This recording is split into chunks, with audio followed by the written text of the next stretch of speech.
ceremony. Olwaleero gabadde matikira ga ssettendekero St. Lawrence ag'omulundi ogw'e15 nga gayinidde mu kibangirizi kya ssettendekero ono okulina n'akayanja ka Kabaka mu ggombolola y'e Lubaga mu kibuga Kampala. Ku matikkira gano abayizi 436 be batikkiddwa n'obukugu obw'enjawulo mu masomo nga business, embeera z'abantu, science ne tekinologiya n'amalala ku mutendera gwa diguli esooka n'eyokubiri, era nga amatikkira g'omulundi guno geetoololedde ku mulamwa gw'okwaniriza ebyuma bikalimagezi mu nkozesa ya science ne tekinologiya mu byenjigiriza ebya waggulu.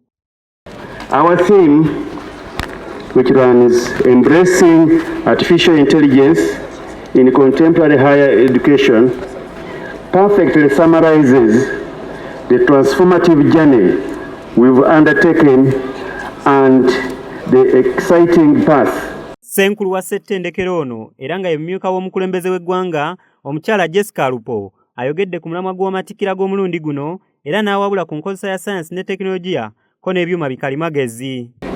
St. Lawrence University's niche is for ICT and entrepreneurship, which aligns well with this graduation's theme, embracing artificial intelligence in contemporary higher education. Mu mboozi ey'akafubo n'amyuka ssenkulu wa ssettendekero ono, Dr. Charles Masaba alambuludde ku butya bwe baatuuse ku mulamwa guno era ne kye gutegeeza eri ebiseera by'omu maaso ebya ssettendekero ono ate n'ebyenjigiriza okutwalira awamu mu nsi yonna. Our theme is similar to what our regulator has, the National Council for Higher Education.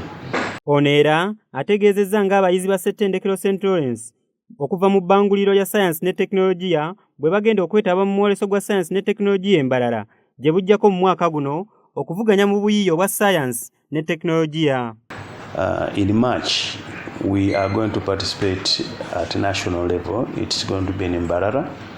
We are going to exhibit our projects which are related to artificial intelligence. Twogeddeko ne ssentebe w'olukiiko olufuzi olwa ssettendekero ono Munnalotale Honorable Mike Kennedy Sebalu n'atulambulira ensonga ez'enjawulo ng'omuwendo gw'abawala okukira ku gw'abalenzi abatikkiddwa ate era n'awa n'essuubi ya ssettendekero ono okuweebwa chata mu bbanga eritali lya wala. Waliwo ekiseera abawala lwe balinga balekeddwa emabega, kati gavumenti n'eteekawo enkola ey'okusoosowaza omwana omuwala. Era kimanyi bulungi ne mu yunivasite za gavumenti ne bateekawo n'obubonero okusobozesa abaana abawala okuyingira abangi. N'olwekyo enkola eyo yeevuddemu ekyo kye tulaba kati. Ensonga y'okutongozebwa mu mateeka okusinziira ku nteekateeka za National Council tugikutte bulungi era eneetera okugguka. Era libadde essanyu na kujaganya eri abayizi oluvannyuma lw'okufundikira olugendo lw'emisomo gyabwe ku mitendera egy'enjawulo mwe batikkiddwa era nga Nakiranda Patricia ye muyizi anywedde mu bannaakendo. Olugendo lw'okusoma lwe lumu kwezi eŋŋendo ezitali nnyankutindiga mu bulamu bw'omuntu wabula ng'olwaleero abayizi 436 okuva ku ssettendekero St. Lawrence olwabe balukubye oluku mu mutwe.